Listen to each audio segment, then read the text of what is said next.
Actually, it is officially 10:30 on a Wednesday. It's Wednesday 9th. Well, Wednesday, April 19th, 2023.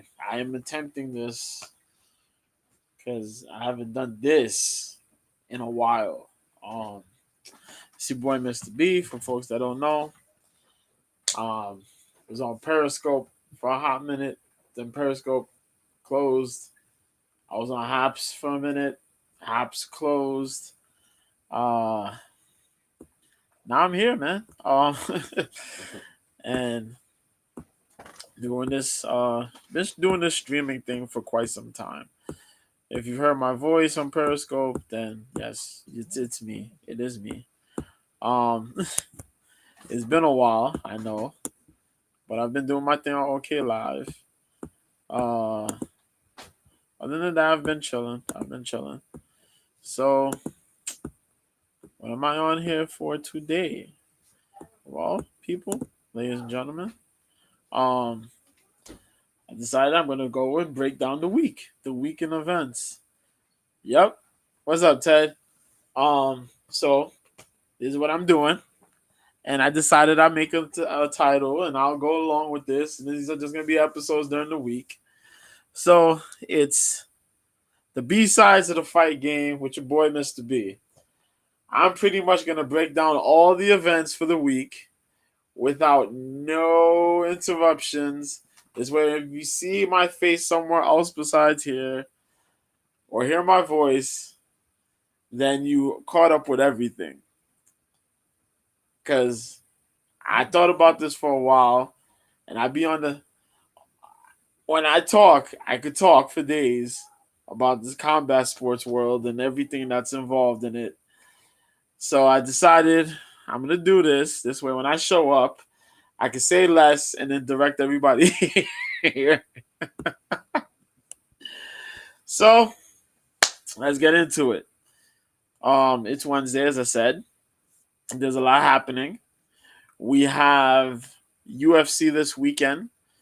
Very interesting card. Curtis Blades versus Sergey Pavlovich. Next guy, whoever wins that fight may be up. Next in the heavyweight division, depending on what's gonna happen. John Jones has been out here talking about possible fight, possible retirement fight. His next fight against Stipe Miocic, which is kind of crazy. Um, Considering John just won the title. Now he's talking about retirement fights. Insane. But Stipe's down for the fight. A lot of people question it. But besides that, I'll get into that later on. But for right now though, um yeah. Sergey Pavlovich, Curtis Blades. Two dudes are in the top five in the division right now. This card is gonna take place on Saturday, 4 o'clock Eastern. 1 Pacific is the prelims. So by 7 o'clock, which is 4 Pacific, 7 o'clock Eastern, 4 Pacific will be the main card. Along with that, I gotta do these things in order. So let me backtrack a little bit because I have to backtrack a little bit because we have stuff on Friday. So before that, there's one. They got one Friday fights in the morning. If you folks don't watch one, I recommend you watch one. Please, damn it, for the love of God, go watch one. One is one of the coolest things in the world. Jones versus Ngannou. Depending on what's happening, man, because now you hear that Ngannou has apologized. Well, Ted, you bring this up, so I'll talk about it real quick. Um, Picked up some stuff last week. Last week, Francis Ngannou got interviewed, and in the interview, Francis was apologizing. I don't know what's going on, but he apologized for some of the stuff he had said and certain things that's going on. You know, the how he felt or whatnot. Him and Dana, they kind of butted heads which I kind of seen that was going to possibly happen. I don't know if Francis is in some issue where he can't quite get the fight that he wants to get outside the UFC. Possibly, maybe, but he has apologized for some of the remarks he made towards Dana in the UFC. We'll see where that goes. I'll leave that. But Jones is talking about retiring, and if that's going to be the case and Ngannou's coming back, that's kind of crazy that you pretty much made Ngannou kind of backtrack and just move out so John could come, do what he got to do, and then get the hell out of there again. But it is what it is, man. If John's gonna retire, I guess he retires. But that's a weird way of doing things. You know what I mean? But I can't argue. We can't argue. It is what it is. But yeah. So I'm gonna get more in depth with that later time. Well, in time. But we're gonna talk about this one fight night card because there's UFC on Friday. There's one is doing an event in the morning and one is doing an event, and they have another event at night. Then you have Bellator that's going to be on Friday as well. The UFC has a card Saturday, but Bellator has a card Saturday as well. Not only that, but we have one of the biggest fights we could have in boxing right now in Ryan Garcia versus Gervonta Tank Davis, which, man, it's so crazy. And just knowing that here we are just a few days away from it, like I literally have goosebumps. I'm sitting here watching these interviews, and it's been a while since I've really been invested in a fight, like the interviews and everything pretty much. Well, of this magnitude. Then again, I'm saying that when I would just watch the freaking David Benavidez Caleb Plant fight, which that buildup was insane, and that fight was pretty damn good too. But yeah, man. So that's what's gonna happen. I know last week we had content. Was it? What's that joint? Oh shoot! What's the Clash? Oh my God! Hold on. What's the name of it? Oh, you guys know what I'm talking about. Oh my God. Hold on. I haven't even watched. I only watched the one fight and I laughed because John Morrison came out and knocked out my dude from Epic Mealtime, and I'm so upset about it, but it is what it is, you know. But yeah, who was it? Who was it again? Trying to remember. My dude Harvey. There you go. John Morrison. John Morrison, aka John Hennigan. But yeah. So let's get into this. So one fight night, right? Well, Jesus Christ, I can't get into one fight night yet. Y'all talk about this one card on the morning. So they got one Friday fights 13, right? That's gonna be at 8:30 in the morning. These joints take up your entire morning. And I'm not doing nothing on Fridays. Fridays are free. So it's like I'm sitting here and I'm watching this joint. And it's like, Jesus, one part of the card is gone, but then the whole rest of the card is like boom. So you're like, yo, what the hell's going on? And you can catch those on free. That's free. So you catch that on the YouTube channel, the One Championship channel. Catch that. The whole cards are dope. Whole card is dope. Couple MMA fights, a lot of kickboxing and Muay Thai bouts. Good stuff. They don't even have a rundown of the full card on here. That's how crazy this is. Because they're random as hell. But they do have one fight night 9. So I'm going to go through this real fast. Give me time because, okay. So this is what we're going to do, right? Excuse me. So we got one fight night 9. Nang O Gayang Dao versus Jonathan Haggerty for the one. Is it the featherweight championship? No. It's the bantamweight championship. The one bantamweight Muay Thai Championship. There you go. Um, Along with this card, there is about 10 fights. So it'll be 9 fights plus that one fight I just mentioned. A couple good fights on the undercard here. But Bo Mengbo, who's out of China, who's 20-6, she's one of the ladies who actually has a win over the current UFC strawweight champion, Weili Zhang. Beat her a couple years back. The girl, she's long for the strawweight division. She's kind of big. She's kind of big for the strawweight division. Um, Power puncher though. Jesus Christ. She's gonna be fighting Diane Cardoso. Yes, Diane Cardoso, who's 9-1 and 1 out of Brazil. Um, Pretty skilled fighter. Mix of styles. More so the striker than the grappler. But styles make fights, so that's why they got that there. Um, there's also some. Oh yeah, Denise Zamboanga versus Julie Mezabarba. There you go. Denise Zamboanga is 9-2. She's out the Philippines. She's fought quite a bit. She picked up a win in her last fight against Hequin Lin. Split decision. Good fight, but she lost back to back during the atomweight tournament against Suhee Ham.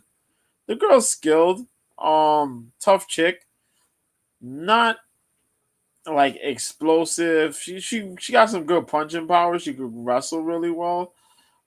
Julie Mezabarba, she's 9-4-1. She was in the atomweight tournament as well, but she has like 2 losses. She had a split decision loss, and then before that, she lost to Stamp Fairtex. And Fairtex is pretty damn good striking wise, but she's pretty much evolved her game. Now she has an insane grappling game. She got submission skills, and this was their freaking kickboxing and Muay Thai atomweight champion at one point, which was nuts. We got a Muay Thai bout between Felipe Lobo and Sampech Fairtex. That's going to be a bantamweight bout. Muay Thai, insane stuff out of the Fairtex camps. Always monstrous Thailand, folks. Minowa,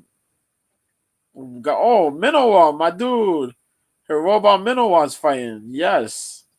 Minowa's going to be fighting Bokang Masunyani out of South America, who's 8-1. Minowa is a monster. This is a little short guy, but dynamite in his hands, man, and a solid fucking wrestler. Really solid. Dangerous mofo. But I look forward to it. But the co-main is something interesting in the 155 division. Maurice Abevi, who's undefeated, 6-0 out of Switzerland. You don't find many MMA dudes out of Switzerland who train in Muay Thai, coming out of Tiger Muay Thai. So his kickboxing skills will be of high demand here. But he's going up against a dude by the name of Halil Amir, who's undefeated out of Turkey. Boy, oh boy. Halil is a little well, I can't say little monster. The dude's pretty big. 1 win by submission and 7 wins by KO or TKO. He's been undefeated himself.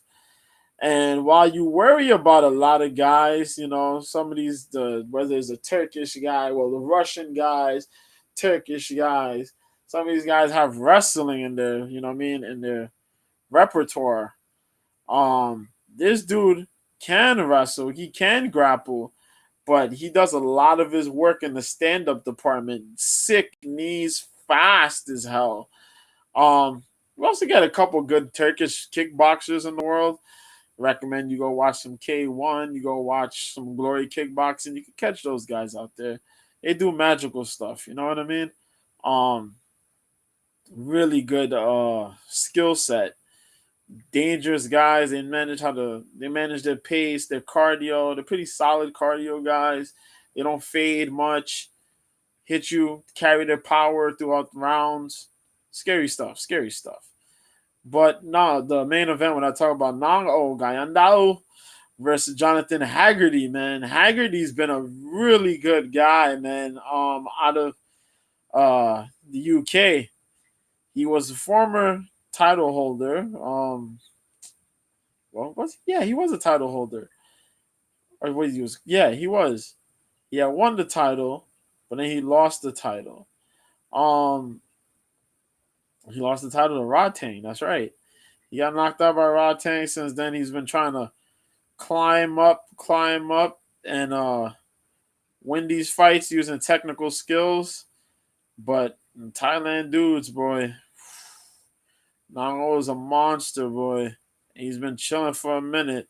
He's up there in age, 36, but talking about a mofo who's probably had over 100 fights, just murdering people. Scary stuff. Scary, scary stuff. And nothing looks soft from this guy. Everything he throws is with bad intentions. This is a guy who got wins off of leg kicks, knockouts, could fight the technical fight. Man, ripping folks with body shots is just ugly, man. It's ugly stuff. His last opponent, they started the year off with, he rocked this dude to the body, man, and just like folded him. These dudes are just dangerous. Dangerous, especially the old school guys. But yeah, man, that's Friday's joint for one fight night 9. We're waiting till next month. Next month they're going to Colorado. Mighty Mouse fights Adriano Moraes. Boy, the third fight and one's first trip to North America. Big time card, man. I will be on here. I will talk a lot in depth on that one. I'll probably dedicate that whole next time I come on here to just talking about one and the ramifications of one coming to North America. Because one, in the short time that it's, well, yeah, we can say that in the short time it's been out, has garnered a lot of attention from a lot of fans, man. Not just because of the mixed martial arts. Well, you pick up a bunch of characters that people are not familiar with, so they see the new faces. You realize that there's mixed martial arts in a bunch of other countries. How it's picking up. You talking about the East. You got potential MMA fighters out of Thailand. You got Myanmar, Singapore. We already see China, what China and Japan have been able to produce as far as mixed martial artists go. But then you're talking about the Philippines, and it just keeps going. Mongolia. You seeing these guys come out, man? You're like, what the hell? You see Mongolian dudes wrestling. And people will be like, Mongolians don't got wrestling like that. Then you see a dude just throw his opponent left and right. Oh, crap. What the hell is this? It happens. It happens, man. The evolution of the sport is just really great to see. But yeah, man, after this event, I don't think there will be one event until the 5th of May. So May 5th, Cinco de Mayo, one fight night 10, Johnson Moraes is gonna happen. That's the third bout between the two. Moraes beat Mighty Mouse the first time. Mighty Mouse is gonna come back to Mighty Mouse came back and caught him with a knee to knock him out the second time. They're gonna fight, man. Sage Northcutt's gonna come back. I'm so happy for that, man. If there's a dude that I want to see succeed, it's Sage Northcutt. He was supposed to be the guy to build up for the UFC. The UFC had high hopes on him. The young, charismatic, fit, looking like a young Ivan Drago. Then he just didn't, have the killer instinct. But we're gonna see now, man. He got a lot older. Not that old, but he got older. We'll see what he brings. But yeah, there's a couple of names on that card too. Well, besides Ratang showing up. Mikey Musumeci gonna defend his title, his grappling title. Stamp Feartex is fighting Elise Anderson. Yeah, I got thoughts about that, but I'll share those later. Roberto Soldic is going to be fighting Sebastian Kadistam, and I love Kadistam because Kadistam is a heavy hitter. But yeah, man, Onglan Song is going to be on there. Heiner the Ritter is going to be grappling against Ty Rotundo. Or Vutolo, my fault. Rotolo. There you go. I said Rotundo. Rutolo, because Heiner's taking time off. He got annihilated trying to fight the heavyweight division. Well, did he try to fight the heavyweight division? No. He tried to fight a heavyweight, and that was not well. That was not good. That was not good. The heavyweight had to drop weight. Did not end well. Damn. But that's that. So okay, we're so I talked about one. Do I have to talk about Bellator now? Okay, I'm gonna talk about Bellator. Bellator, why do you do this? Your Saturday card is good, but you're stocked up between the UFC and boxing. Friday's card, you're coming right after one. So somewhere between the one card you're gonna show. And I'm upset about that because it's like, yo, I'm gonna watch one. I'm gonna definitely watch one over Bellator. Like, I don't want to be an a-hole like that, but I'm definitely gonna watch. I'm definitely gonna watch. Over Bellator. Oh God, man, why they do this to me? But yeah, so Bellator 294. This will be this Friday. The prelim card starts at 8:30, and supposedly the main card is gonna start at 10.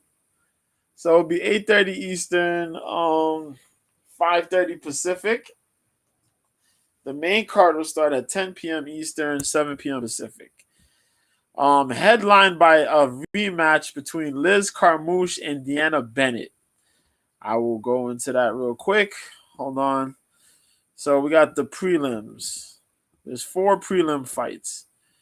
Also, they're gonna actually believe in pacing this time. Yay! Because boy, oh boy, does Bellator is like the second worst promotion with pacing. PFL is number 1. Although last week they did a good job. They did a good job with pacing. So I think they kind of beat Bellator, but we'll see.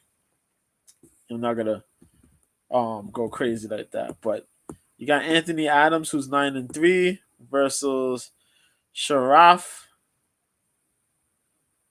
Davlamuradov. Ooh, Davlat Muradov. Okay. Sharaf Davlatmuradov. Good. So that's a middleweight fight. Our boy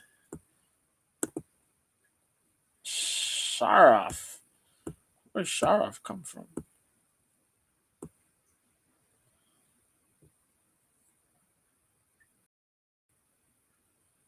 Oh, shoot.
Oh no.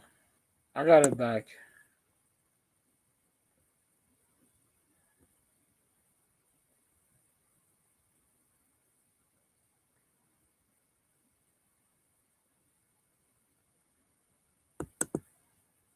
Okay. Trying to see. Okay. So, okay. Shit. My shit froze real quick. Okay, so I'm back here. All right. So, what I was gonna talk about? There you go. So this shit just froze on me. Okay. So what I said I was gonna talk about Bellator. Did I close the other Bellator window? Seems I did. Oh no, I didn't. Okay. So we have Wolfhound Sharaf Davlat Muradov, who's 18-4. Out of out of Russia. Bamol, Russia. Okay. Yeah, out of ACA and ACB. He only fought Anatoly Tolkov. That was 269. That was 2 years ago. Everybody else, yeah. So he only had. So this would be his second fight, but he seems to be a really good guy. 8 wins by KO TKO, 5 by submission, 5 by decision. He's only been knocked down and submitted once each, and this has two losses by decision. That's not bad. That's not bad at all. Um. So who else we got? We got Chris Lencioni. Chris Lencioni is a really good jiu-jitsu guy. He's going up against Blake Smith, who's 7-3.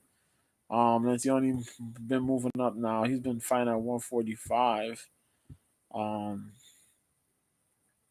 Is that right? Yeah. 32 years old. Let's see who's he fought. So this would be his official debut. Yeah, he fought on Cage Fury Fighting Championships. That's that Philly. That's that Philly spot right there, man. Go check that out on UFC Fight Pass. If you don't have UFC Fight Pass, I don't know what to tell you, but you got to catch that on UFC Fight Pass. This is good stuff. We'll see how that handles. Lencioni's fought in a lot of like jiu-jitsu competitions. He's battled a lot of people. Actually, no, I think he fought at 155, dropping to 145. Yes, that's right. That's what it is. That's what it is. Yeah. Yeah. 155 dropping to 145.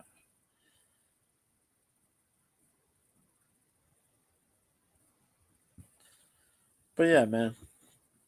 Only got 5 wins by sub, 5 wins by decision, and lost 3 by decision. He's never lost a fight by submission or knockout. Yeah, they call him Sunshine.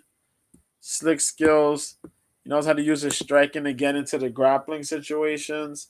He could scramble pretty damn well, and he trash talks throughout the whole fight. So he's pretty interesting to watch, man.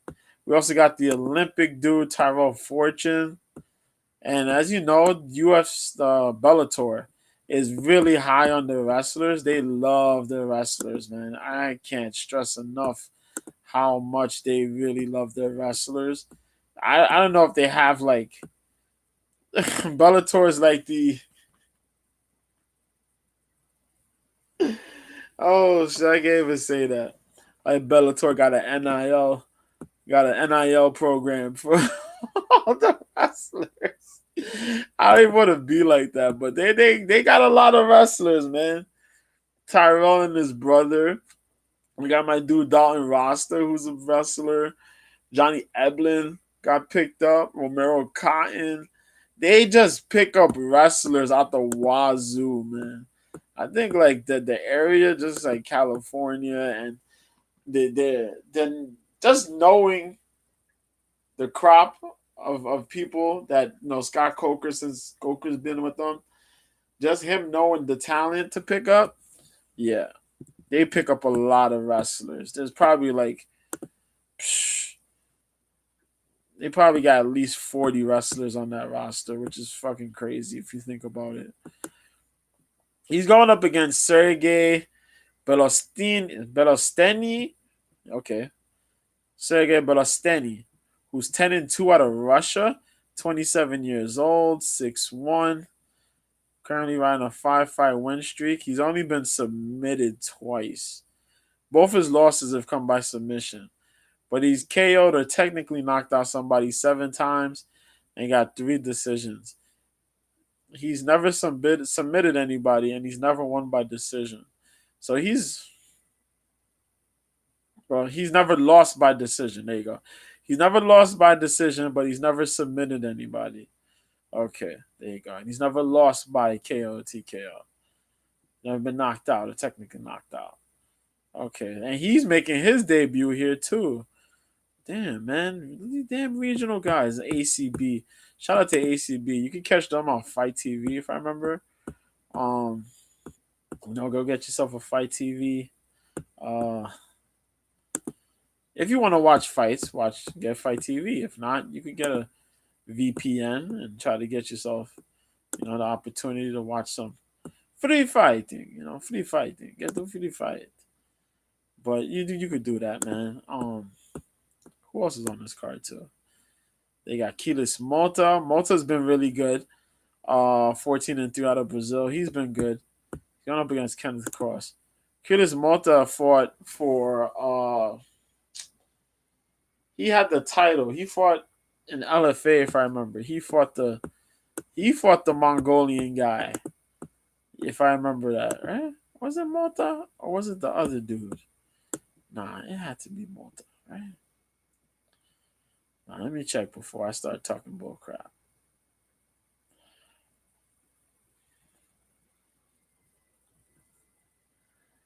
No, was it? No, it wasn't. It's the other guy. Damn. See, I know. Shit. But he fought Akihiro Gono. That was back in 2017. Okay. No, it's the other guy, though. But yeah, he fought Dan Moret. He beat Dan Moret. He beat Mike. Well, he lost to Mike Harrell and Derek Anderson. Fair enough. He lost to Austin Hubbard. No, it's the other dude, man. I'm forgetting that guy's name. But Malta's pretty good. He strikes really good. He got nice head movement. He gets a little aggressive sometimes, but I like sometimes he has like this awkward level of striking. But he puts shit together really good, and he puts the high level output when necessary. Sometimes tries to dust his opponents, but he fights pretty well. They got Kenneth Cross, the boss, who's 13-3, 5 wins by KO TKO, 6 wins by submission, 3 losses by submission, 2. He's making his debut too, man. Yeah, that's what I remember. He fought Siler. Yeah, he beat Siler, but they didn't give him a contract. His fight was not all that great. That's what happened. There was a couple of those fights that were like, ugh. And he lost to Corey Coop. Ugh. Corey Cup. Either way you want to call it. Ugh. That's bad. Who else you got? Levon Chokheli. I like Chokheli. He's out of the District of Georgia. Or the country of Georgia. You can say the District of Georgia. Can you say that? That's where Giga Chikadze and the current number 1 contender or number 2 guy, Merab Dvalishvili, are from. Also that Lavishvili is his name. That was from LFA. But yeah, Chokheli 11-2. This guy's pretty damn good himself. A lot of KO TKOs. He's been subbed. He only got 2 losses, 1 by submission and 1 by decision. But dude is like, damn if you do, don't. Damn if you don't. He beat Roman Feraldo by unanimous decision. Got submitted by Goti Yamauchi. And poor Goti, man. Pray for that dude. That dude's knee went discombobulated. What's his name? MVP, Venom Page. Freaking blasted that knee, bro. Oh my God. You want to talk about horror in 2023. He knocked that knee out of existence. That poor kneecap, boy. Whoo! But Chokeli is a really good guy. I like his movement. He can mix his game up, but he's a very dynamic guy with his strikes. You got Michael Lombardo, who's 13-3. And he's another dude who could wrestle too. Represent American top team. Yeah, man. Good stuff though. 5 wins by KO, 3 wins by submission. He's only lost by decisions, man. He got 3 decision losses, 5 wins by decision. He was riding a good streak. He lost to Mark Lemminger. That I thought Lemminger was gonna be one of the top guys, man. But Lemminger's been through a little string of bad luck. But when Lemminger's on, he's on. But he beat Mark Lemminger. He lost to Kyle Crutchmer, but before that, he had a pretty good streak going for himself. But yeah, man, he lost to Kyle Dawkins a while ago, on the Contender Series, which is kind of crazy. So it just lets you know the type of talent that's going around, man. Um, we also got Danny Sabatello on this card. He's gonna be fighting a dude by the name of Marcos Breno, who's 15-2. Breno out of Brazil, representing Glover Teixeira's team. So you gotta be on the lookout. 8 wins by KO, 5 by submission. His only 2 losses have come by 1 by submission and 1 by decision. And it says a lot. That's the dude who freaking clobbered Josh Hill last time out, man. Well, yeah, he beat Josh Hill soundly, I should say. I won't say clobbered. Well, he kind of clobbered him in the second round, didn't he? Yeah, he clobbered him in the second round. That's right, he did. And in the third round, he kind of just did whatever. Um, he was beating up some guys.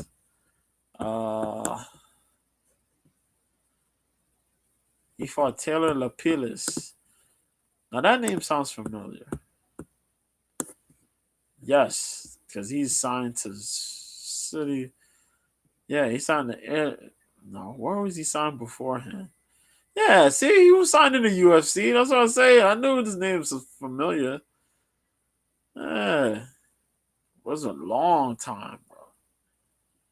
Yeah, you can always remember a good name. Taylor Lapilis.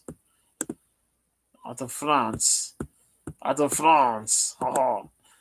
But yeah, man. Um, good guy, good striking. And he has that second gear, man, that second and third gear. But he's needed against Danny Sabatello. Now Sabatello fought Rufion Stocks last time out. Got mad because he did get takedowns, but Stotts did scramble out of some of them. If he would have struck a lot more instead of just trying to hold position, he probably would have won that fight and could have gotten the interim title. But he messed up, man. He messed up. Position is only half the battle, man. If Stotts wasn't striking, then it would have been a different story. But Stotts was striking. Stotts was moving, regardless of what. And Sabatello had a good run. Good streak going for him. But we'll see what happens. He bounced back from this one. My girl Arlene Blenko, long time women's MMA fighter, is gonna be jumping on. She's jumping out the haystack, so to say. She'll be fighting a debut in Sarah McMahon. Now Arlene Blenko's out of Australia.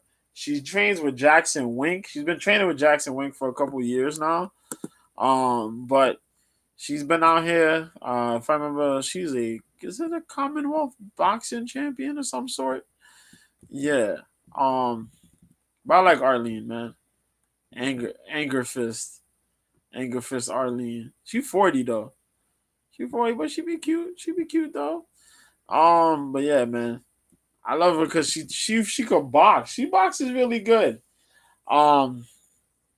She got the KO power, but she fought Chris Cyborg, and the difference in power is insane. People got to also respect the fact that Chris Cyborg comes from Shooter Box. and those people are ruthless. So you know what I mean. She was training in shooter box when motherfucking the Shogun brothers were out there and all that shit. You know, she was a little cyborg. You know, but she was doing all that shit, and her ex-husband, Evangelista. You know, my dude retired. He got that whole crack in his head. That was kind of crazy. But yeah, man. Anger Fist fought Chris Cyborg twice. In between that should be Pam Sorensen by unanimous decision and Diana Silva, who had a little run in the PFL. Bellator picked her up. Pam Sorensen, former Invicta champion. I mentioned Pam Sorensen. Pam Sorensen is dope. She's just had a string of bad luck, man. String of bad luck, you know, in the fights. But it comes with the territory, man. Damned if you do, damned if you don't, you know. But she's out here. She got wins over Leslie Smith and Amanda Bell and Amber Learbrock as well. And you see Learbrock's in the PFL now, so whew, she got that big KO victory. But yeah, man. Uh, Arlene punches. She moves well. She can work behind her jab. She got pretty good combinations. It carries pretty solid power, man. She's going up against Sarah McMahon, though, former UFC title challenger, Olympic silver medalist. Also, Sarah is 42 years old, man. But I don't know. Unless you're a heavyweight, maybe a light heavyweight, or one of the female fighters, when you get up in age, like, yo, you still able to keep moving and keep doing shit, you know? And Sarah McMahon, she got a build. She got a crazy build. She's ripped as hell. And her wrestling is pretty good. She has, I don't know, I'm not sure because it's been a while. She's had the time off, you know. She fought her she didn't fight her last fight. Aspen Ladd missed the weight, so the fight got canceled. And so she was able just to leave. So that was it. So I don't know if she's improved her wrestling because she had this weird thing with her takedowns where she took the leverage off of her takedowns. So like I'll explain it sometime down the road. But yo, she got 2 wins by KO TKO, 4 wins by submission, 7 by decision. Her thing is big body wrestling and a lot of control, slight pummeling, and trying to find a way to submission or to just keep activity. But yeah, she last win was against Carol Rosa. I told you she was supposed to fight Aspen Ladd, and it didn't happen. It never worked out. So she was able to just walk free. Um, she was rattling wins and losses. She beat Carol Rosa, lost to Juliana Pena, beat Lena Landsberg, but lost to Marion Renault. That's kind of crazy. Yeah. So we'll see what she has in the bag here in Bellator, making her Bellator debut. We got Tim Johnson versus Saeed Salma. Salma's kind of surprised me a little bit. I ain't gonna lie. Salma's another big time fucking wrestler. 31 years old, the big boy. Represent American Top Team. But he's coming off of 2 back-to-back split decision losses. Gokhan Sarakam and Devion Franklin. One of these dudes is a wrestler. The other one, not so quite. But just weird, man. Just weird. But he's okay, though. 5 wins by KO TKO. 1 win by submission, 2 by decision. But his 4 losses involve him getting technically knocked out once in 3 decisions. Should be good against the old school Tim Johnson, though. Tim was a former UFC guy. He left to come to Bellator. My dude's 38. My dude got some upset wins. I'm never going to forget his 3-fight win streak in Bellator, though. He beat Tyrell Fortune while Tyrell Fortune was undefeated. Well, yeah, he was undefeated, if I remember. Yeah. He knocked out Tyrell Fortune. Then he knocked out Matt Mitrione. Well, he beat up Matt Mitrione because Matt Mitrione wanted to cry about some bullshit because that's what Matt Mitrione does. And then he beat Cheick Kongo by split decision. Then all of a sudden, he lost to Valentin Moldavsky. Fedor knocked him out. Then Linton Vassell beat him ground and pound. And you gotta remember, Linton Vassell was a former light heavyweight. Golly, boy. But yeah, man, Liz Carmouche, the first bantamweight title fight in the UFC. She was one half of that fight with Ronda Rousey. She's the one person. She's one of the few people to put the first loss on Valentina Shevchenko's MMA career. Liz Carmouche managed to have 2 upset victories over the what's my girl's name? Is it Juliana Velasquez? Yeah, Juliana Velasquez, right? Yes, Juliana Velasquez beat her twice. Also, technically knocked out Kana Watanabe in under a minute. That's crazy. And the gorilla, 39 years old, man, 5-fight win streak at the Arena MMA. She's been training. She had that team Hurricane, was it? Hurricane Awesome. Good boxing. She served the army. She was an army. Served to protect the country. UFC did her dirty, man. She was out there doing her promo work out there, and they fired her on the day she was doing her promo work, and all that promotional stuff for the UFC. They fired her on that same day. Fucking insane. But she's managed to get revitalized, come back to her former employee, because she was used to fight in Strikeforce with Scott Coker, under Scott Coker. So Scott said, "Yo, I'll give you a chance back, girl." She came back.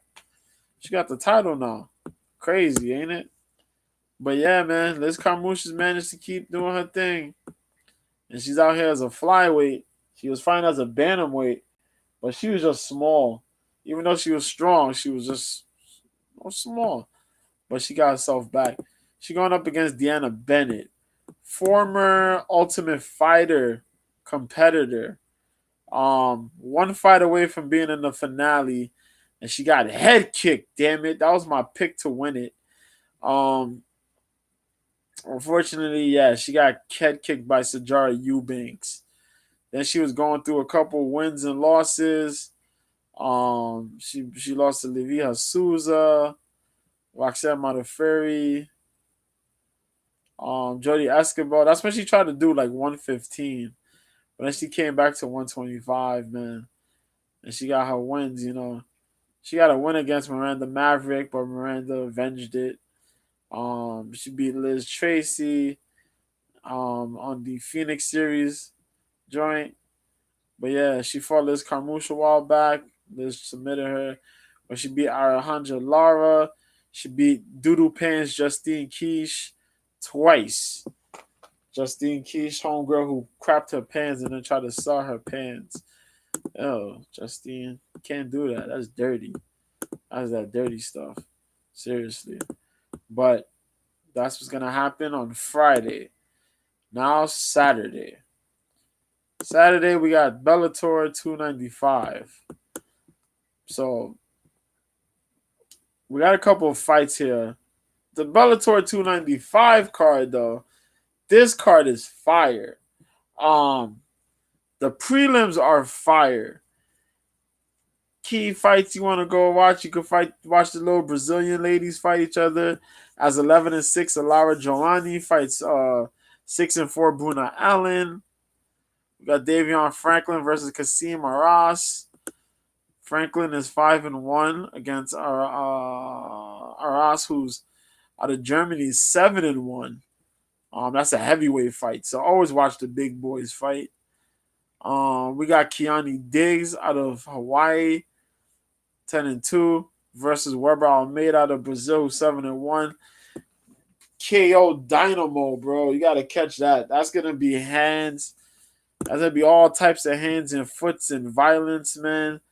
And this is in Hawaii, so come on, y'all. Come on, y'all. I think the other card's gonna be in Hawaii too. But yo, we got Sumiko Inaba, who's undefeated 5-0. I love watching her fights. I love her striking. She's really cute too, but that's besides the point. She could strike really well. I love her straight hand punches. Her straight right is really well. Her straight right is critical. And the way she throws her kicks. She's going up against the another veteran, man, Veda Ortega, who's 7-4. Been in this joint for the list of who's who, always game, nasty, in your face style fighting. It always gets gritty when she's fighting, man. Kai Kamaka the third, another Hawaiian's gonna be on this card against Adley Edwards, who's 9-2. Kai Kamaka was a former UFC fighter as well, 10-5-1. We got Mads Burnell versus Justin Gonzalez. If you want madness in a fight, watch this fight. It's a featherweight fight. Mads Burnell, man, this dude got a in-your-face, constant pressure style. Justin Gonzalez has kind of revamped himself, 14-1. He's been out here, man, fighting in the regionals and any way he could get a fight, and they picked him up, and I'm kind of glad they did, man. Gonzalez has been a dude that's just been riding under the radar. J Train, man. Like, for real, though. Represents Colorado on, this guy got 9 wins. 4 wins by KO TKO. 1 win by submission. 9 wins by decision. His 1 loss comes from a decision against Aaron Pico. And that boy was fighting that whole time, man. But yo, he's out here for real, for real. He gets gritty with his shit. I love he has a really good chin. He's willing to scramble wherever the fight goes. He's willing to fight there. And he does not make fights easy for his opponents or himself. Yancy Medeiros, my dude, he come back to fight again. 15-8 Yancy Medeiros. They got a catch weight of 165 against Charlie Leary, who's 17-13-1. One of the he's a Hawaiian boy, but they also consider him the Los Diaz brother because that boy is always game. I was so glad to see him back in Bellator some months back last year. So, it's great to see him. Hope he continues. We got another return of Bellator debut. Ray Borg, 16-5. The Taz Mexican, man. Is it the Taz Mexican? Yeah, the Taz Mexican devil. Correct. See, I'll be forgetting. 29 years old, man. He was fighting over an Eagle for Khabib. But I don't know what the hell happened to the organizations. Like, they just said, forget it. And they cut that down. They just buzzsawed that whole thing. Like, hey, you guys, go fight somewhere. We don't know what to do. We'll come back when it matters. I don't know. That was sketchy. They fought for a little bit. So they just closed shop, man. Fights were all right, but I don't know. But Ray Borg, former flyweight title challenger, bantamweight fighter, was having issues cutting weight in both divisions. His son had gone through some horrible stuff during the pandemic, man. Poor little dude had stents in his chest and all that, man. Like, yo, it was just insane, man. But I'm glad to know that he's doing a lot better nowadays. Fortunately, Ray is going to go through something because he's facing the former UFC flyweight title challenger and former Ryzen champion, Kyoji Horiguchi. We ain't seen Horiguchi, man, and no, we seen Horiguchi. Yeah. He was up in Ryzen. He had lost to Pettis. He lost to Pachi, but he showed up on the Ryzen event. He fought Yuto Hakamura. He got a choke on him. And then he was on the same card with the Bellator Ryzen card. And he picked up that win there. All decisions on that goddamn card. Motherfuckers had you stay up late just to watch straight decisions. It was UFC. Was it UFC 33 all over again? Jesus Christ. Aaron Pico fights James Gonzalez in the other fight on here too, on the main card portion. Pico, Pico's a high level wrestler, man. Big time stuff out of Pico. Pico's like the high scholar. They put all their chips on Pico, man. Pico debuted, lost, had a mix of wins and losses, got things together. Now he's training with Jackson Wink. He's managed to mix up his wrestling game with his fighting game, man, with his striking game. Big time wrestler, man. Was supposed to shoot for the Olympics, decided to do mixed martial arts. Bro, 26 years old. Nasty skills, man. But this will be his first fight come since the injury. Where he pulled his shoulder came out of socket. Tried to put it back. It popped out again. He had the TJ Dillashaw going on, but his shit was legit. It wasn't just sliding in and out weeks into coming into the fight. Like it just happened there and then.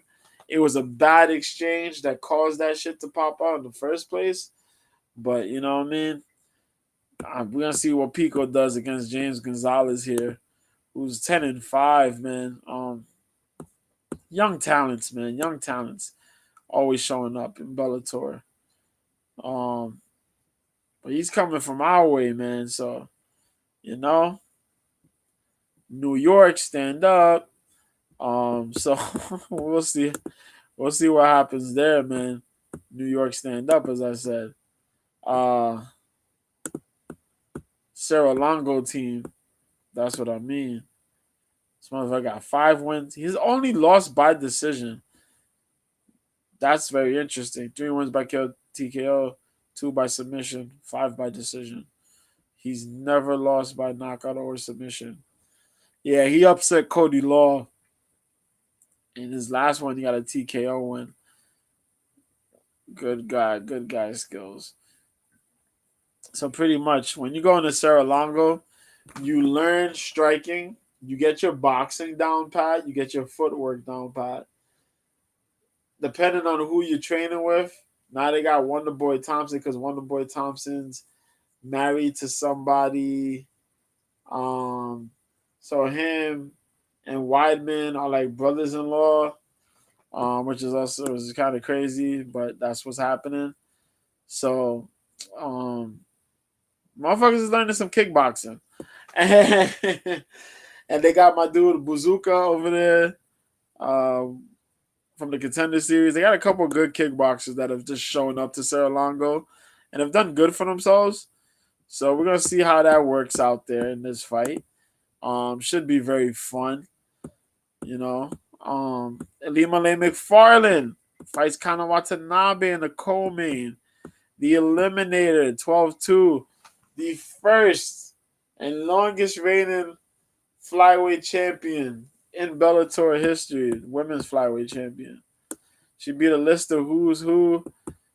She's now going through this phase now where it's like, damn if you do, damn if you don't. Just a little rocky, you know what I mean? Representing Hurricane Awesome, Combat Academy. She beat Bruna Allen last fight out, but that fight wasn't even like one of those Elimale McFarland type fights. It just looked, it's like she was there, but it just looked so like kind of rusty. She lost to Quiche before that. That was weird. The loss to Juliana Velasquez. There's only 2 losses. The Velasquez loss, and then recently the Justine Quiche loss, which was weird. But other than that, she beat everybody. Since jumping into Bellator. Well, she had that one fight that's viral when she knocked out the lady. That was kind of fucking crazy. I don't know what the fuck was that about, but yeah, that happened. But yeah, man, she beat a list of everybody. A lot of wins by submission. Nasty submission practitioner.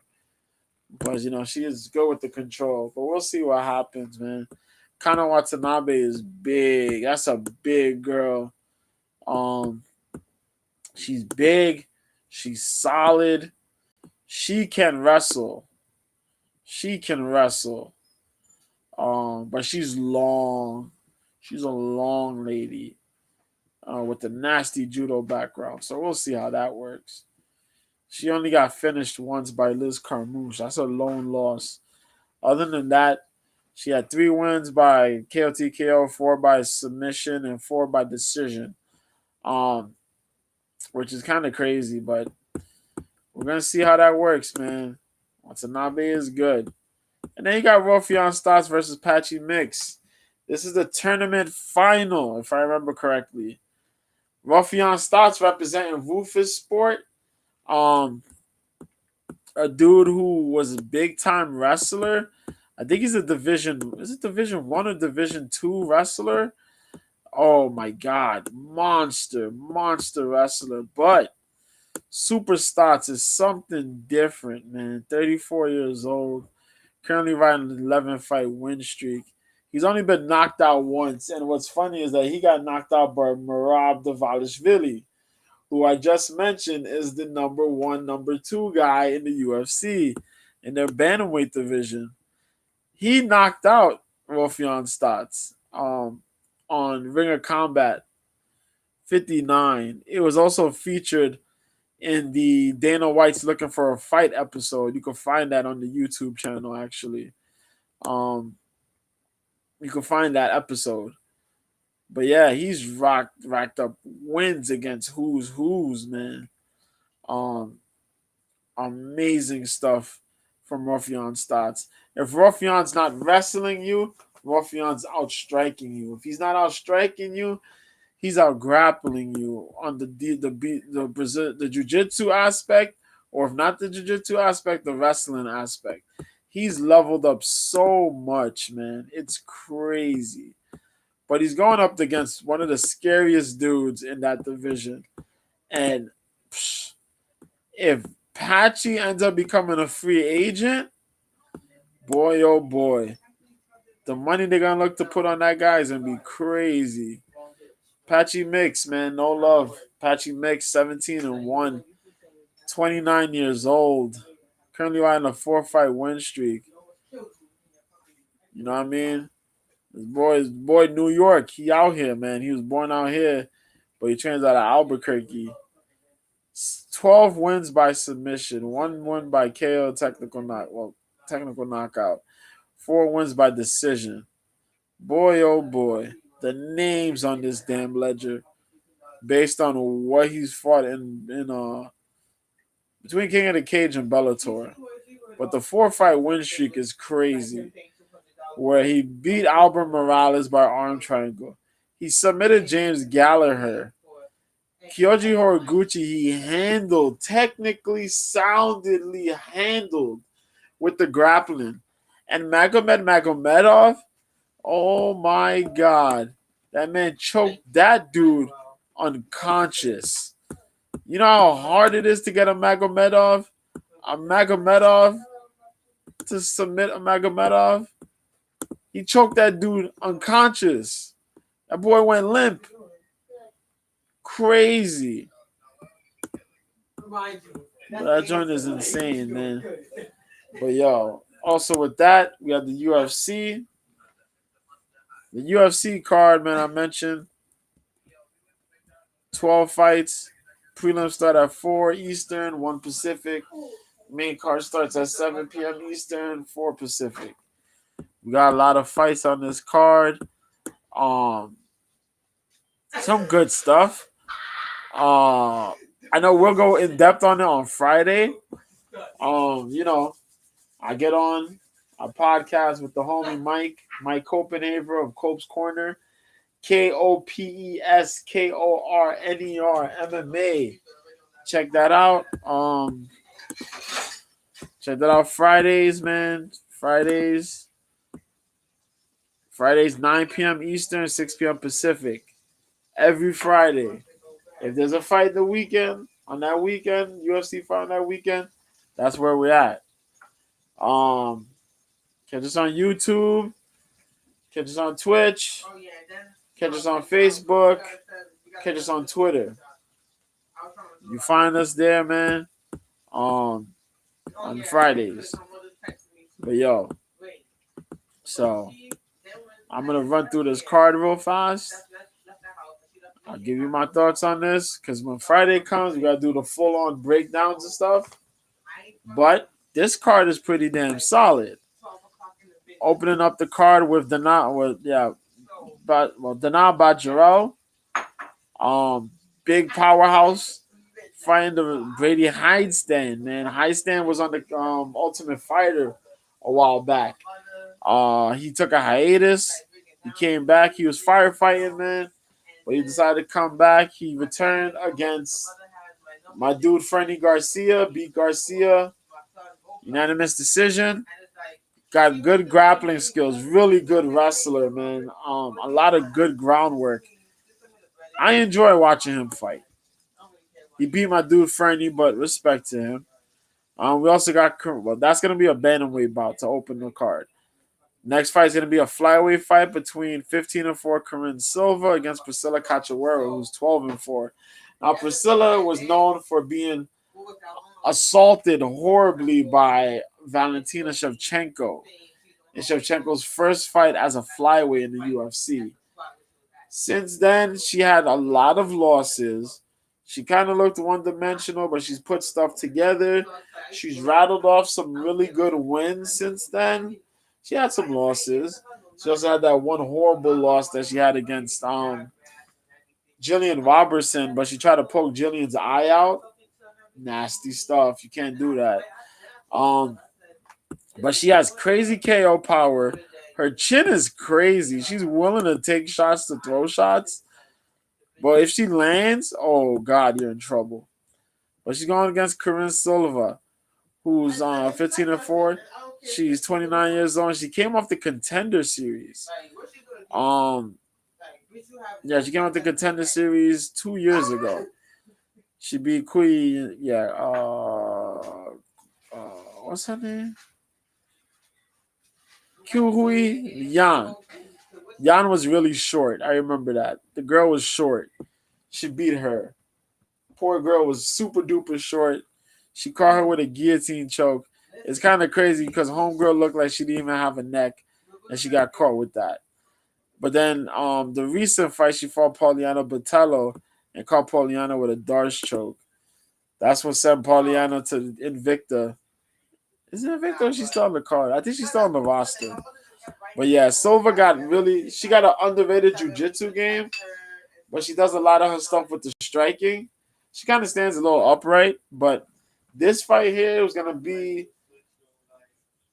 she's going to have to fight fire with fire, then try to find her way to get submissions. Priscilla does leave herself open to takedowns, but that depends on how good of a takedown practitioner you are. We'll see what happens, but 2 Brazilians fighting, I ain't mad at it. We also got William Gomez out of France. This dude got a good win on the France card a while back. He's going up against Francis Marshall, who debuted and annihilated the dude he fought against. Now, Jaguar William Gomez is 11-2, and this dude was pretty dope in his fight against Jarno Aarons. He was really good. It was so crazy because he wrestled. I didn't expect him to have wrestling. He had takedown defense and was actually able to use wrestling. And not many of the French guys know wrestling. I'm going to give you credit. But he's going against Fire Marshall, man. Fire Marshall, Francis. Woo! Francis killed the man. Marcelo Rojo got annihilated. Oh, my God. Fire Marshall. That's going to be fireworks. That's the 3rd fight, and it's a featherweight fight. Then you got Muhammad Usman versus the debuting Junior Tafa, the brother Justin Tafa, who's actually competed in some kickboxing tournaments and stuff like that. Muhammad Usman is the brother of Kamaru Usman, 8-2 out of Nigeria, won the recent season of The Ultimate Fighter. He knocked out Zach Pauga with that nasty straight hand punch. Just knocked that dude into Oh God, he just knocked that motherfucker out. But Junior Top is a nasty dude too. Undefeated at 4-0. We'll see what happens here. Somebody's going to sleep. We also got a 145 fight between Norma Dumont and Carol Rosa. Pray for the UFC because I don't know why they still have 145-pound fights if nobody's gonna defend a 145-pound title. Freaking, you have Amanda Nunes that's holding a title. For what reason? If you have the bantamweight title, there's contenders there. There's nobody to fight at 145. Just unify the titles and just leave it at that and let everybody fight at 135. If not, just make a division where just move the division up to 140 and just keep it at that because it makes no sense. It makes no sense. But Carol Rosa she trains with my girl Jessica Andrade. I love Jessica Andrade. Carol Rosa is improving a little bit more. Her takedown skills, her boxing's getting better, but her takedown defense is gonna be the worry for me. Norma Dumont has improved her hands. And boy, oh boy, that lady is thick, boy. Ooh, Norma Dumont's a baddie. I remember when Norma first showed up, she was like hella thick. But then she shaved off a lot of the weight. She got slim. And boy, she's still carrying a lot of that stuff, man. But Norma is a fine, fine lady. But currently, man, she beat Danielle Wolf. She embarrassed Danielle Wolf. She fought Danielle Wolf with the hands.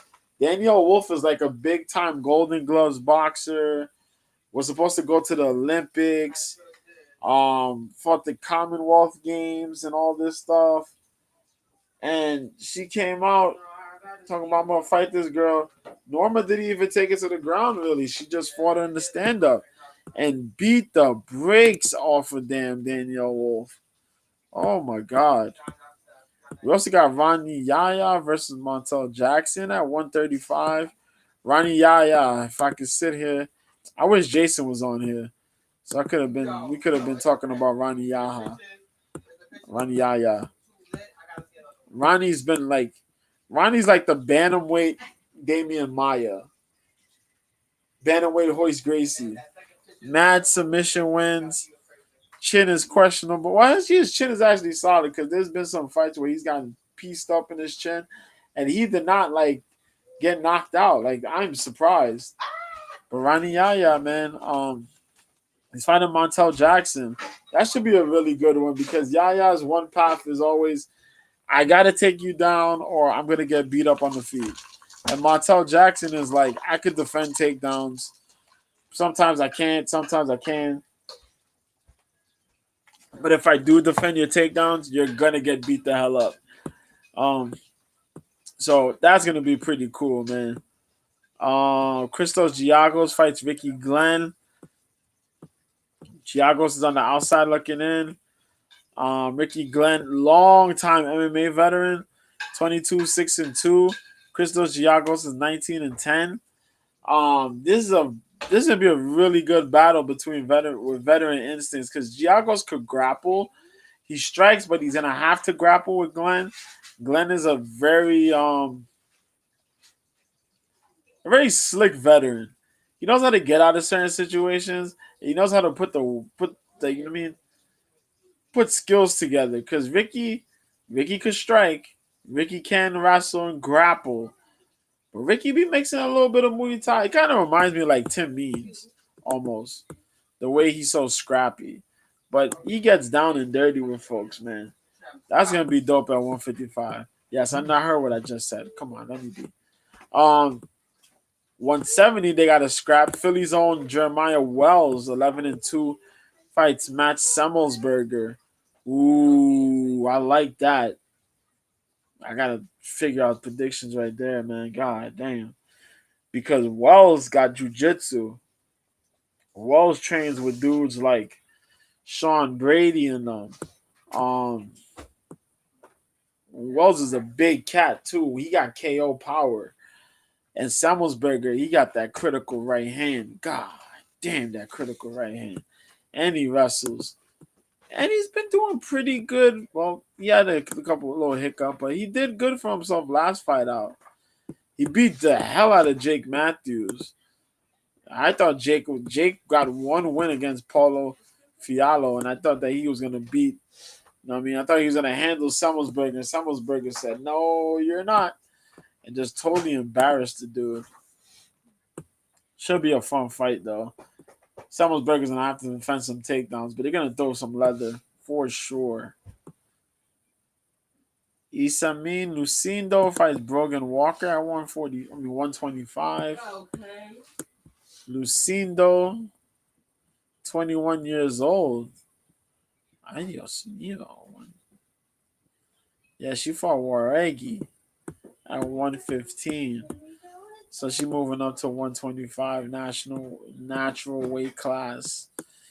She'll be fighting Brogan Walker. Now Walker got dog walked by Juliana Miller.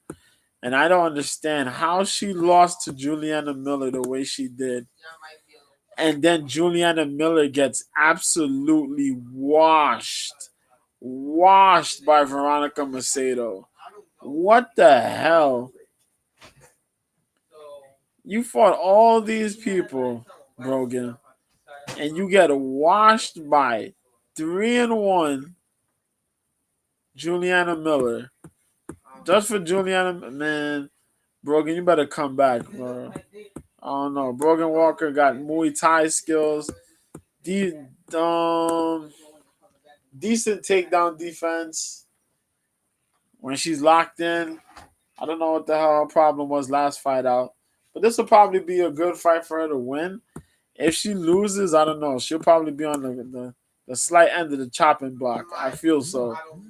Because, UFC trying to move in and get some of the more younger talent, move those guys in. So you look bad here. I don't know what to tell you.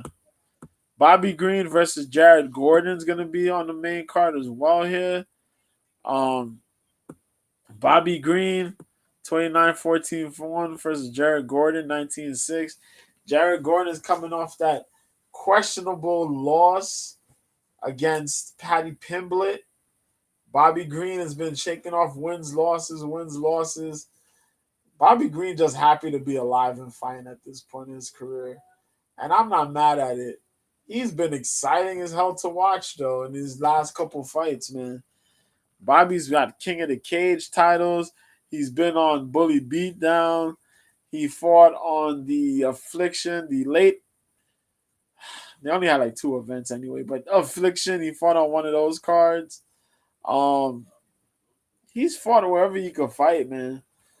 My dude is just out here collecting money and living his best life, man. Big props to him. And he's gonna be fighting. As I said, he's gonna fight Jared Gordon out of Rufus Sport. He's been training elsewhere. He's been putting his skills together. Representative of Queens, New York, stand up. 5 boroughs. Let's go. We're gonna include Long Island too because why not? I don't want to leave certain people out. But yeah, man. Yeah. So we gotta do that. Gotta do that respectively. Jared Gordon has good kickboxing skills. He's implemented a lot more wrestling into his game nowadays. Leveled up on his cardio. He trains with Bilal. Him and Bilal are best buddies. So, he's kind of leveled up on that cardio. Also has the jiu-jitsu, but the wrestling he does really good in the wrestling. And he's gonna need that to slow the tempo of Bobby Green down.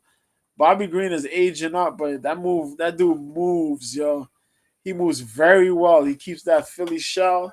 You know what I mean? He got that shell off, that shell defense. Kind of tucks in his shoulder, protect the chin. Does a little moving here and there. Really good stuff. And I love his jabs. I love his work. Really great stuff, man. He's put together some really good performances in these past couple fights, wins or losses. He's put together some good performances for himself. Other than the Islam Makhachev fight, he's done pretty good for himself. The co-main here, they got Bruno Silva versus Brad Tavares, old school versus somewhat new school. Brad Tavares is 19-7, but Brad Tavares has been in the UFC for over a decade. Tavares, I think, is possibly still ranked in the UFC in the middleweight division, which is crazy when you think about how the middleweight division has looked. Bruno Silva is on the outside looking in, I think, if I remember correctly. He came in through the contender series, right? I feel like he did. Nah, he just got picked up. Okay, but yeah, he had that last two fights he lost. He lost to Alex Pereira, and then he lost to Gerald Mearshart last fight out, where he got dropped and then guillotine choked. Before that, he beat up Jordan Wright, Andrew Sanchez, Wellington Turman. Then he had his M1 Global run, which was pretty damn solid. Um, Going up a dude like against a guy like Brad Tavares, long time standout in the Extreme Couture. 35 years old, the Hawaiian man. Uh, Sorry, got to take a sip real quick. Never been submitted, but got technically knocked out. Technically knocked out. Well, he got knocked out twice and technically knocked out once. 4 losses by decision. Jiku Duplessis had that fight last time out. Damn, that was back in July last year. That was a good back and forth fight. Jiku came through in the 3rd round. Mario Akhmedov he beat, and Antonio Carlos Jr., which was a crazy fight, but he managed to rattle that win. Whoo. But then he lost to Edmund Shabazian and Israel Adesanya before that. But before those losses, he had some good wins, man. He's always just been standing in the UFC for all this time. You know what I mean? It's fucking crazy. You know, he had longevity in the UFC. Jeremy Stevens, and all these, you got so many of these other fighters. So many fighters in the UFC have been in the UFC for so long. Jim Miller, Clay Guidas of the world. Those guys, man, they've just been there. Like, it's really amazing to see. And they got the main event, man. Curtis Blades and Sergey Pavlovich, the big heavy-handed Russian who has a bit of a wrestling game, but we don't see it much. He got a wrestling game, but all his wins come by knockout or technical knockout. He's only lost once, and that was against Alistair Overeem. And Alistair whooped him easily. That was crazy. But this dude has pounded out every fighter, man. He's only 3 of his fights have gone to decision. If not, he's knocking you out or technically knocking you out. And you think about the after Overeem, he put Marcelo Gold to sleep. Pretty much sent Marcelo Gold his pink slip. Beat up Maurice Green. Shamil Abdurakhimov, he embarrassed him. Abdurakhimov couldn't even take him down. Derek Lewis, he just assaulted. And Tai Tuivasa the same way, just ran roughshod through those two guys. Bruh, he just runs roughshod through people. And big power, takedown defense is pretty good, but it just comes at who's more, you know what I mean? If you have the experience to use the takedowns or not, you know what I mean? You're not going for desperation shit. When Overeem beat him, Overeem pretty much mixed up the game, kept him guessing, used veteran tactics, and beat him. Curtis Blades is gonna probably do the same thing. Curtis Blades, JUCO national champion. Could have probably went to the Olympics. Could have done some big time things, but he's a big level wrestler, man. And I know people question his chin, but he has a tough chin and he got heart, man. You remember UFC 221? Curtis Blades got beaten from pillar to post. Freaking Mark Hunt damn near finished him in the first round. I still can't believe he survived that. He survived Mark Hunt punches, but freaking Francis Ngannou hit him up twice in 2 separate fights, and it was like, what the hell's going on here? It just lets you know what the hell power Francis Ngannou possesses.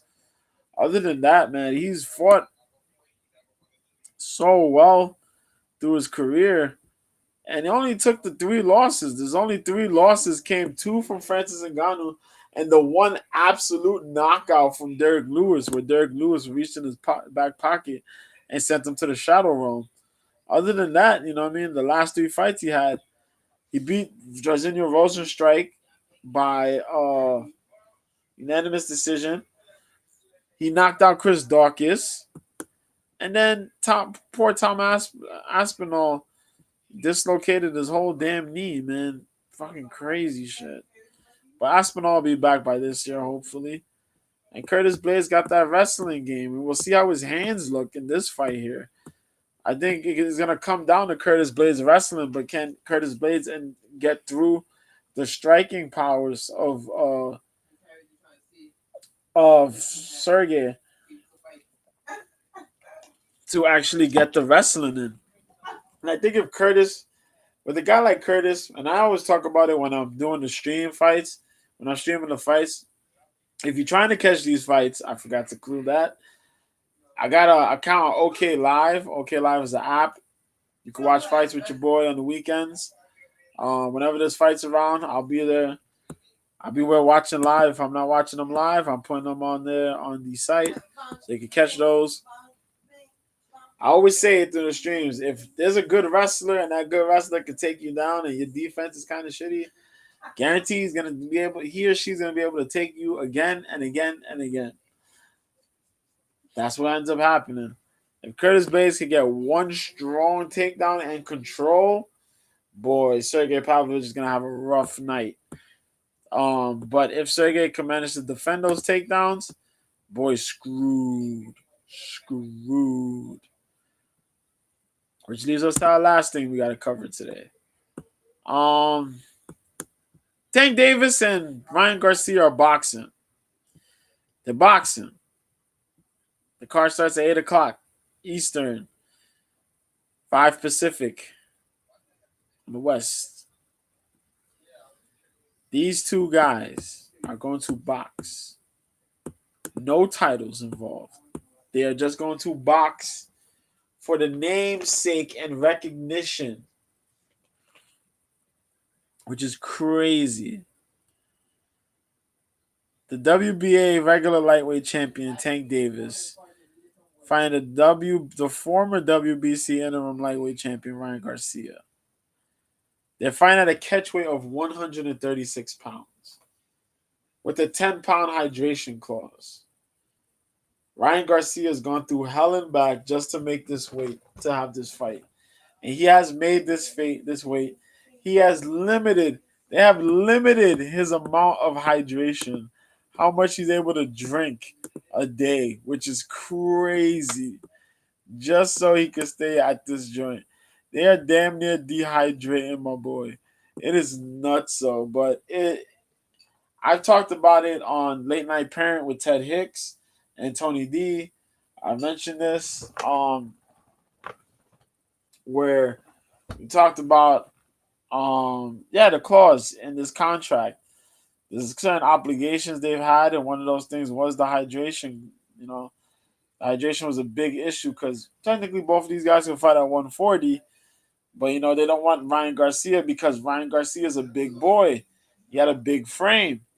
And if he hydrates to get his maximum hydration, we're going to have problems. So, you know, Tank Davis, 28-0 with 26 KOs. Ryan Garcia, 23-0 with 19 KOs. Tank is the southpaw. Ryan Garcia is the orthodox fighter. A lot of people are leaning towards Gervonta Tank Davis because Tank Davis is the better skilled guy of the two. The question is, what improvements Ryan Garcia has made from his last fight to now that we've been able to see? Because there's a lot of different things we've seen out of Tank Davis, but not much out of Ryan Garcia. You know, Tank has been the guy who has the better lateral movement, the better footwork over Ryan Garcia because Ryan Garcia has a weird way of fighting upright, moving backwards and forwards in one line. He don't believe in lateral movement, moving side to side. It's such a weird fucking thing. But he makes it work for him because he uses things different setups to trap people, to catch people, and everybody knows he got that left hook. That lead left hook is monstrous of his. His lead left hook is powerful. He puts a lot of people to sleep. And if you're not getting put to sleep, you're getting rocked. And if that left hook ain't going to your head, that left hook is going to your body. And Lord knows when that left hook be landed to the body, it's bad. He has that right hand. He's been talking through some of these interviews. I remember catching him on the Morning Combat during the press conference. Before the press conference, he talked about how now he's measured his right hand. Now his right hand has been out here. He's showing that now he has power since he's been training with Goosen. Was it Joe Goosen? Um, yeah, it's Joe Goosen, right? Yeah, Joe Goosen. You had to make sure. I didn't want to say Ricky Goosen or something like that. Just wanted to make sure it was Joe Goosen. Yeah, training with Joe Goosen. Stylish Joe, and he's been learning. To set up now the right hand. So we're gonna see the left hand is quick, but he says the right hand is powerful. But we know Ryan Garcia got fast hands. I think Ryan Garcia has the speed advantage over Gervonta Davis as far as the hand speed. But as I said, Tank Davis has the better footwork. It's gonna come down to the power, and respectively, they both use their power. Um, as I mentioned, Garcia though the lineal movement, the lack of lineal movement is telling. It's gonna be problematic for me. You know what I mean? Tank Davis knows how to move. He defends well. He defends just like his boy Floyd Mayweather. They use that Philly shell. They tuck it in and they know how to move pretty well. Sometimes you can catch them lacking, but Tank knows how to protect himself well enough because he keeps a high guard, um, and just knows how to work his magic. Him being a southpaw, he pops the jab out there. When he works behind his jab, it's very, very effective. Working the jab high, low, since he's a shorter fighter to a lot of the guys he faces. You know what I mean? He pumps that jab. You don't got to get too low on there. He can catch those guys lacking, and then pop out that leaping hook, his leaping left hook. Or if he catches you with the lead hook or the uppercuts, Jesus Christ, you got problems. Leo Santa Cruz went to the damn Shadow Realm his damn self. When you look at the ledger of Tank Davis has put a lot of guys to sleep. Guys that we thought that were gonna outweigh him. He said, "Nah, you're going down, boy," and he's put them to sleep. The last fight he had, you seen what happened. He caught that dude over the head. My man went to La La Land. He didn't even want to come out the corner no more. So it's gonna be very interesting to see how they fight since it's orthodox and southpaw. The battle of the feet, the battle of the distance and range. Can Ryan Garcia set up his shots to catch Tank? Is Tank gonna outwork Ryan Garcia? Ryan Garcia's had some good fights, but Tank's had the more high profile fights than Ryan Garcia has. Some people feel that Tank has been he's more ready. Excuse me, he's more ready for this than Ryan is. Ryan was out for an injury, and Tank was out here still defending titles and fighting for titles. So I was like, "Yo, man, what we doing here?" You know. I remember first seeing Tank.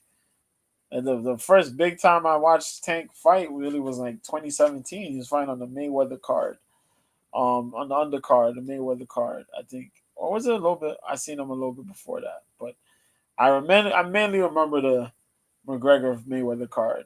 Um, you know, and from since then he's done a lot. Youngest title champion, youngest champion, and a lot of other stuff that he's managed to do. He has his cases outside of the sport, domestic abuse and all that stuff.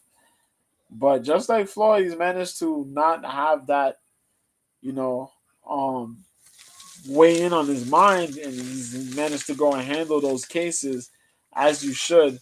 You know what I mean? I'm not for dudes putting their hands on women unless you gotta your life depends on it. Somebody trying to take your life, then you gotta have to protect yourself. Hiya! But if not, then boy, just back away. Other than that, I'm looking forward to seeing that card on Saturday. There's a couple other fights on here too. David Morrell is going to be fighting Yamaguchi Falcao for the WBA super middleweight title, the regular super middleweight title.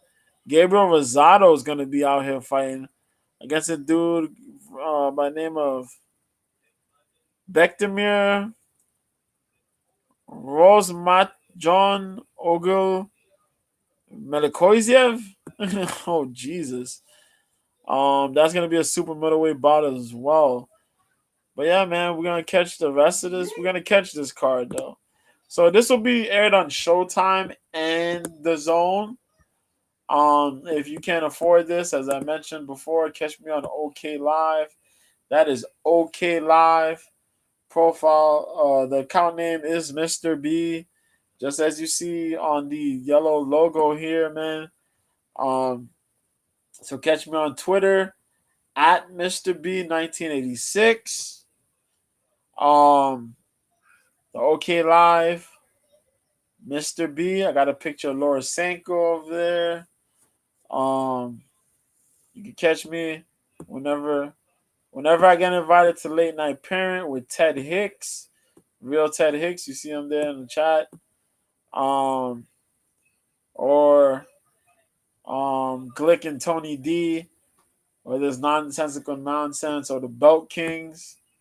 I sometimes get on a wrestling podcast with TJ the Prodigy.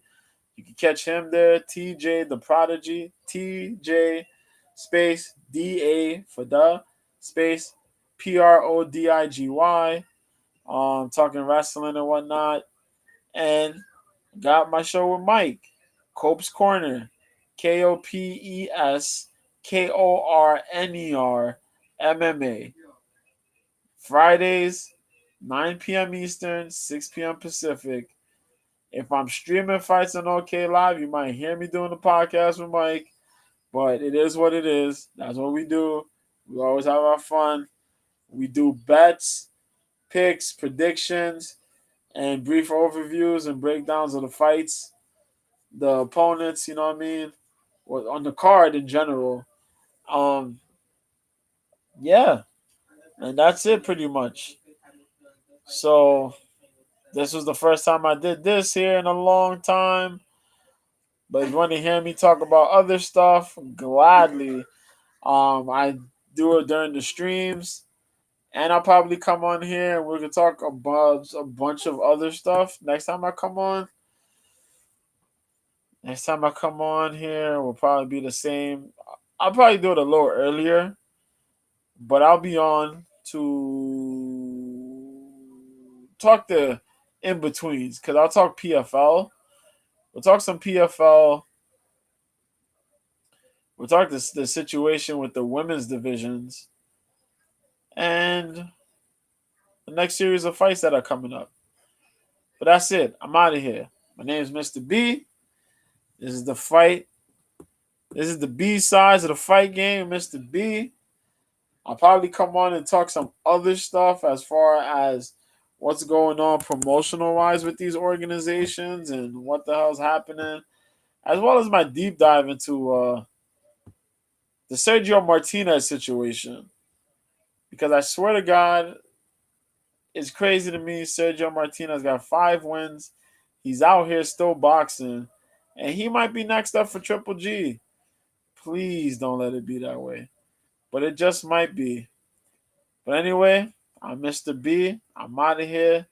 You have a good night or good morning whenever you're watching this. Be easy. Take care. Godspeed. Peace.